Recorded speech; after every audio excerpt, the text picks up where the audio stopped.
Você já precisou compartilhar um arquivo de um computador como esse daqui, por exemplo, para outro computador como esse aqui? Bom, existem muitas soluções para isso, desde fazer o compartilhamento de arquivos usando algum serviço em nuvem, como o Google Drive, ou então compartilhando aí dentro da sua própria rede doméstica. Assim, claro que tem várias formas de solucionar esse problema, mas cada qual tem suas vantagens e desvantagens. Quando você usa o armazenamento em nuvem que você pagou para ter, por exemplo, você acaba utilizando um pouco desse espaço e muitas vezes acaba compartilhando o seu e-mail também, dependendo do tipo de compartilhamento que você faz. Já em rede doméstica, você acaba ficando limitado pela própria rede. Então, compartilhar um arquivo da sua rede local para uma pessoa de um outro lugar do mundo, por exemplo, pode requerer várias configurações técnicas que nem todo mundo sabe fazer. Mas existem soluções que têm a intenção de serem mais práticas que eu acabei esbarrando ao longo do tempo trabalhando com criação de conteúdo especialmente. Muitas empresas com as quais a gente trabalhou e pessoas também que a gente trabalhou diretamente gostavam de utilizar o WeTransfer para essa finalidade. Você já conhece? Vem aqui para o meu computador que eu vou te mostrar. E galera, esse aqui é o site do WeTransfer. Isso aqui basicamente é o WeTransfer, ele é simples assim, ó. Você seleciona um arquivo aí do seu computador, qualquer um pode ser. Você vai colocar um e-mail do destinatário, se você quiser, aí o teu e-mail também, um título para a mensagem. É como se fosse mandar um e-mail, né? Só que você está mandando um anexo diretamente, a intenção é basicamente essa. Tem algumas opções aqui também, onde você pode definir palavra passe, quando é que inspira e etc. Você também pode obter o link de transferência se você tiver que receber o arquivo de alguém. Tem várias funções bem legais, mas aqui é só no modo Pro do WeTransfer. Inclusive aqui você tem funcionalidades e tal, e nas tarifas aqui a gente tem uma ideia de como funciona. No modo gratuito a gente pode enviar até 2 GB de uma vez só, então um arquivo de vídeo, um arquivo, um ISO que seja, qualquer coisa, até 2 GB dá pra gente utilizar gratuitamente e não precisa verificar as transferências com e-mail ou qualquer outra coisa assim. Funciona, mas tem uma certa limitação. E aí tem o modo Pro, que a gente pode utilizar, se quiser, pagando $10 por mês por pessoa, mas o faturamento aqui é anual.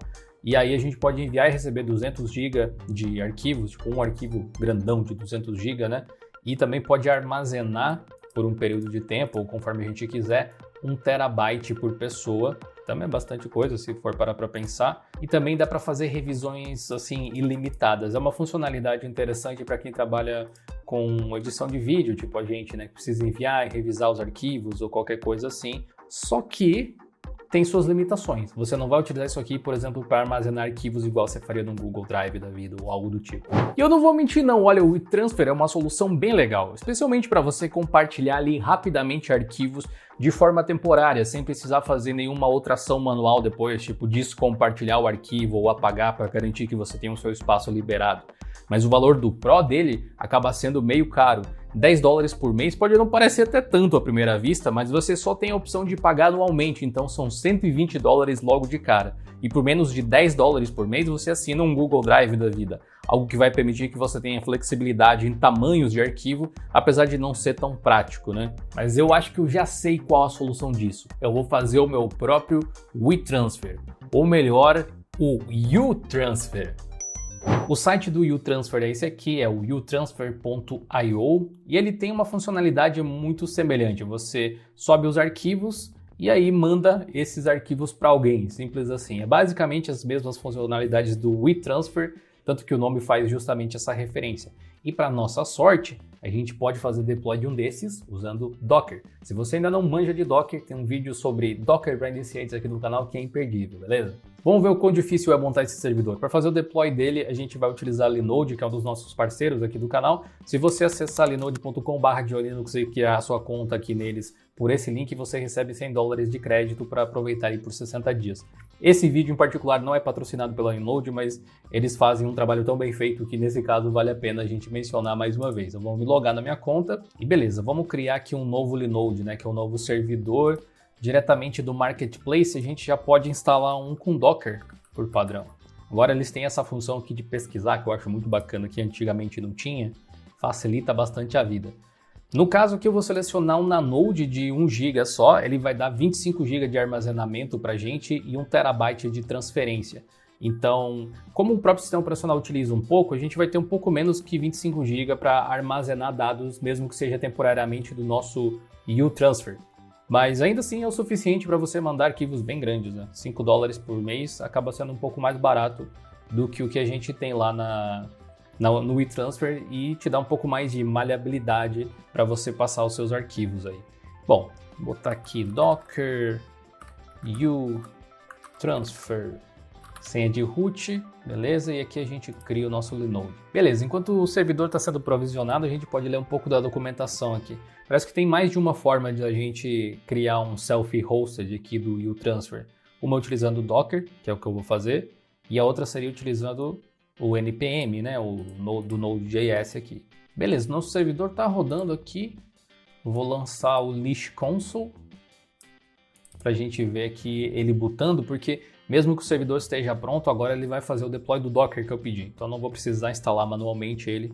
A gente só precisa esperar até que isso seja concluído. Que bom que eu trouxe café, porque esperar essas letrinhas subirem às vezes é um pouco cansativo. Beleza, o nosso servidor terminou de ser configurado, mas eu vou logar nele aqui via SSH, com o terminal mesmo do sistema, porque tem uma performance um pouco melhor geralmente. Beleza, tá aqui o nosso Ubuntu Server e tal, exatamente como a gente precisa. Vamos ver se o Docker está funcionando já. Está funcionando já. Então, em tese, a gente só precisa rodar esse comando. Eu poderia dar o Docker Pull aqui primeiro, mas se eu rodar esse comando aqui, teoricamente já deve puxar a imagem junto, né, diretamente lá do Docker Hub. Inclusive, ele vai puxar a versão stable. Então, vou copiar aqui e vou colar desse lado. E não funcionou porque acho que o pessoal escreveu errado aqui. Eu vou colar aqui e vou tentar arrumar esses espaços, porque no fim das contas, isso aqui é tudo um único comando. Ok, agora ele está puxando a imagem. Ele tem algumas configurações, aparentemente, dentro de /opt e o transfer /config a gente tem algumas coisas. E também ele tem a pasta de upload, que é esse path aqui, que também é dentro de /opt, só que numa pastinha chamada uploads, que é onde, teoricamente, a gente armazenaria temporariamente os arquivos que a gente quer passar no U-Transfer ou quer mandar para alguém, né? Teve um erro aqui, vamos ver o que deu. Ele não conseguiu criar as pastas, aparentemente. Tá, mas ele instalou aqui alguma coisa? Não, não. Eu vou tentar rodar o mesmo comando, mas sem especificar essas pastas, porque provavelmente tem como configurar isso aqui depois. Então vamos apagar essa parte aqui e vamos ver se vai dar bom. Ok, Docker PS, tá rodando, tá aqui o redirecionamento de porta e tal, e pela documentação é só a gente basicamente bater no IP dele, não tem nenhum barra nem nada. Então vamos ver se funciona. O IP do meu servidor é esse aqui. Vamos tentar abrir ele aqui e vamos ver se vai funcionar. Bingo! Deu certo, galera, olha só, mas não está plenamente configurado. Mas aqui a gente já consegue ter uma noção do funcionamento do U-Transfer. Olha, a gente pode subir arquivos aqui e tem um token para a gente baixar arquivos aqui. Tem a opção aqui de ir direto para a opção de configurar a URL e aqui embaixo tem settings também. Mas uma vez que você faça as configurações e finalize aqui, essas opções não vão aparecer mais. Então é um setup inicial que você precisa fazer. Aqui a gente pode mudar o título, tipo GeoLinux Transfer, esse é um bom título, e a URL de base é aí que entra, né? Se você tiver um domínio, dá para colocar o domínio, por exemplo, aqui, e aí você vai sempre acessar de um mesmo domínio. No caso, eu vou colocar o IP mesmo que a gente tem lá do servidor, não me importo de acessar pelo IP, para passar um arquivo para alguém pode ser assim também. Em transferências, a gente pode definir o tamanho máximo do arquivo em megabytes, então aqui está 2 GB, mas se eu precisar de mais, eu posso colocar mais. Isso tem que ser utilizado assim com uma certa perspicácia, pode ser alterado depois, mas vai limitar a quantidade de arquivos que você pode aceitar ao mesmo tempo, baseado no armazenamento que você tem lá. Então aqui está os 2000 megabytes no caso, mas eu posso colocar qualquer número que eu queira, desde que nosso servidor aguente, né? Nesse caso aqui funcionaria. E também a gente pode definir aqui quantos uploads paralelos podem acontecer, quantos arquivos simultâneos eu posso subir. Nesse caso aqui eu vou deixar 10 apenas. Em e-mail, a gente pode também aqui definir o nosso e-mail, se quiser. Aparentemente tem algumas formas diferentes a gente modificar esse mecanismo de transporte, que seria para quê? para o uTransfer aqui conseguir mandar o e-mail para alguém que você definiu com o link em storage, aí aonde que ele vai salvar as coisas, a gente pode plugar até um Amazon S3, então se você quiser expandir o seu armazenamento, dá para fazer isso. O path ele acabou pegando certinho lá, ó, tá aqui. A encriptação também tem opções e a retenção dos arquivos, isso é interessante, por quanto tempo os arquivos vão permanecer no servidor. Que a gente pode colocar bem rápido, tipo 1 hora, por exemplo. Então você vai fazer upload do arquivo, você vai mandar para alguém e em 1 hora aquele arquivo não existe mais. Interessante, né? E também tem templates, que é para você basicamente escrever como que a mensagem vai chegar para a pessoa se você tivesse configurado o e-mail lá em primeiro lugar. Ok, eu já atualizei aqui em cima, isso aqui talvez nem suma, porque, enfim, a gente não colocou uma URL de verdade, mas eu vou finalizar a configuração. E aí eu tenho um código de unlock, porque depois que eu finalizar isso aqui não vai aparecer mais as opções de configurar. Se eu precisar abrir de novo as configurações, eu tenho que acessar essa URL aqui, que é o IP do nosso servidor com o /unlock, como você pode ver aqui embaixo. Então eu vou colocar o código de Linux aqui, a gente pode até copiar essa URL para ver se vai dar bom. E esse aqui seria o site. Infelizmente não tem como trocar a imagem de fundo aqui por padrão, esse warning continua aqui em cima, mas ó, se eu acessar aqui via unlock, vamos ver se vai dar bom. Beleza, daí eu posso colocar minha senha, dar um unlock e eu vou poder configurar as coisas de novo. Aqui vai ter os settings e tal, mas eu vou deixar ele fechadão. Aqui eu teria o site então para utilizar, não tem muitas customizações para fazer por aqui, mas eu tenho certeza que se você substituir os arquivos lá no servidor deve funcionar, porque é só uma imagem de fundo de toda forma.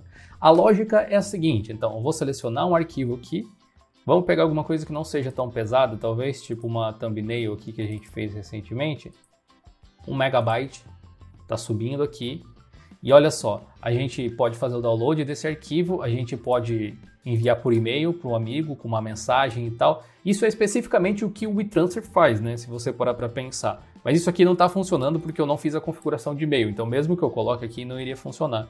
Mas no caso eu posso copiar esse link aqui e mandar para qualquer pessoa. Nesse caso, essa qualquer pessoa, eu vou utilizar o Firefox, que é um navegador que eu não tenho numa conta logada. Vou até abrir aqui o modo anônimo do Firefox e vou colar esse link para você ver o que acontece. Tá vendo ali ó, que ele já está sendo baixado? Que é exatamente a nossa thumbnail aqui. Funcionou muito bem na realidade, né? Ele tem alguns recursos mais avançados para garantir privacidade e segurança, se você quiser configurar, mas ali claramente já está funcionando. Beleza, né? Simples e funcional. Mas tá aí, como você viu, tá funcionando muito bem. É uma ferramenta que pode ser útil com certeza no seu dia a dia. E se você souber fazer deploy de uma ferramenta assim, customizar talvez ela um pouco mais com a cara do seu cliente, é mais uma ferramenta que você pode ofertar aí no seu portfólio de serviços. Da hora, né? Claro que soluções como o uTransfer não servem para todo mundo, e tudo bem, mas mesmo assim é incrível a quantidade de opções e até mesmo a independência que softwares open source assim podem nos trazer, não é verdade? Quer conhecer um outro software open source bem legal? Dá uma conferida nesse vídeo aqui do lado, onde eu te mostrei como criar um Nextcloud, que é como se fosse um Google Drive, só que completamente de código aberto. Clica, confere e eu te vejo lá no próximo vídeo. Falou!